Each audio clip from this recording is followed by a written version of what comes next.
अब पढ़ेंगे बच्चों हम लोग संसाधनों का वर्गीकरण। अब भैया संसाधन को बांटने जा रहे हैं। हाँ, संसाधनों को बांटेंगे किस आधार पे भैया? तो संसाधनों का वर्गीकरण कई आधार पे। किसी भी चीज को बांटने का कुछ न कुछ बेस होता है। इसे क्लास में ही आप लोग के बोल देंगे ये बउआ खड़ा हो बांटो, तो ये बोलेगा कि सर भैया किस आधार पे बांटे? तो बोलेगा कि लिंग के आधार पे। तो कहेगा लड़का एक तरफ लड़की एक तरफ। फिर इसको बोलेंगे बउआ चलो खड़ो बांटो, तो बोलेगा भैया किस आधार पे? हम बोलेंगे रंग के आधार पे। सब बोलेगा गोरा एक तरफ कल्लूस एक तरफ, है ना। फिर इसको खड़ा करेंगे बोलेंगे बांटो, बोलेगा भैया किस आधार पे? तो हाइट के आधार पे, लंबू एक तरफ नाटू एक तरफ, है ना। वेट के आधार पे, यानी हर चीज के बांटने का कुछ न कुछ आधार होता है, ठीक है, कुछ न कुछ बेस होता है जिसके आधार पे बांटा जाता है। तो संसाधनों का वर्गीकरण के लिए निम्नलिखित आधार है। जैसे पहला हमारे पास आधार है उत्पत्ति के आधार पे। उत्पत्ति के आधार पर ना, उत्पत्ति के आधार पर, उत्पत्ति के आधार पर। पहला किसके आधार पे? उत्पत्ति के आधार पे। उत्पत्ति के आधार पे संसाधन दो प्रकार का होता है। उत्पत्ति के आधार पे संसाधन कितने प्रकार का? उत्पत्ति के आधार पे संसाधन दो प्रकार के होते हैं, जैव और अजैव, ठीक है। जैव और यानी जैव संसाधन भैया, कौन सी संसाधन? जैव संसाधन। और दूसरा अजैव संसाधन।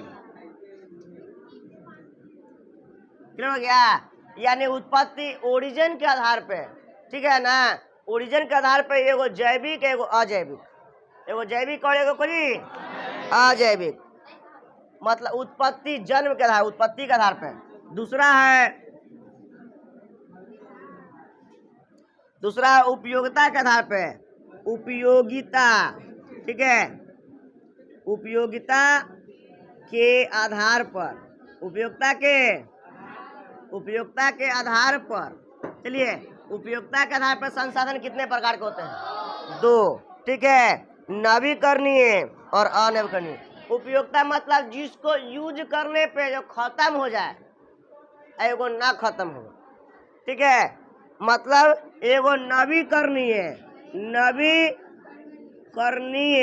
ठीक है ना। एगो जी नवीकरणीय संसाधन आ एगो अनवीकरणीय संसाधन, अनवीकरणीय, ठीक है, अनवीकरणीय संसाधन।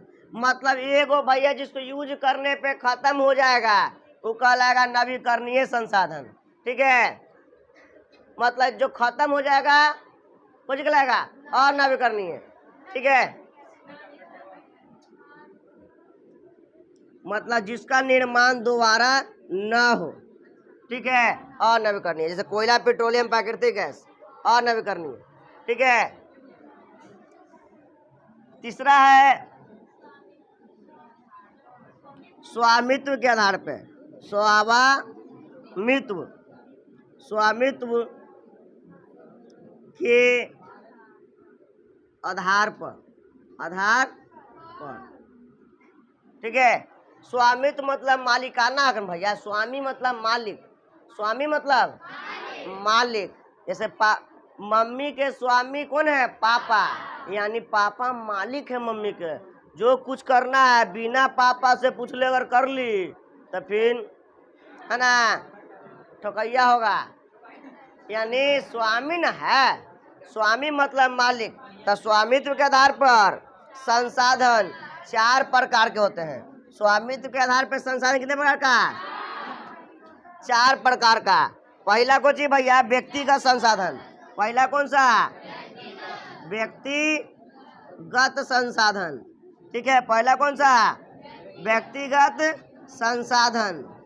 आप लोग लिखते रहिए बच्चा लोग, व्यक्तिगत संसाधन। दूसरा सामुदायिक संसाधन। दूसरा कौन सा? सामुदायिक संसाधन, ठीक है। तीसरा राष्ट्रीय संसाधन। तीसरा कौन सा? राष्ट्रीय संसाधन। चौथा अंतरराष्ट्रीय संसाधन, अंतरराष्ट्रीय संसाधन, अंतरराष्ट्रीय संसाधन। देखिए एक तो और है बउआ, अब है चौथा विकास के आधार पर, ठीक है, विकास की स्थिति के आधार पर, विकास की स्थिति के आधार पर, विकास के स्थिति के आधार पर, विकास के स्थिति के आधार पर, विकास की स्थिति के आधार पर संसाधन कितने तरह के हैं? 4 प्रकार के। कितने प्रकार के? 4 प्रकार के होते हैं। सुन रहे हैं? विकास की स्थिति के आधार पर संसाधन 4 प्रकार के होते हैं। पहला कौन सा? संभावित संसाधन। पहला कौन सा? संभावित संसाधन, संभावित संसाधन या संभाव्य संसाधन, संसाधन। दूसरा विकसित संसाधन। दूसरा कौन सा?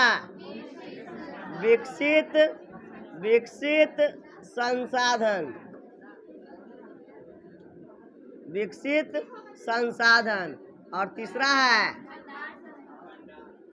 तीसरा को जी, तीसरा है भंडार संसाधन, भंडार संसाधन।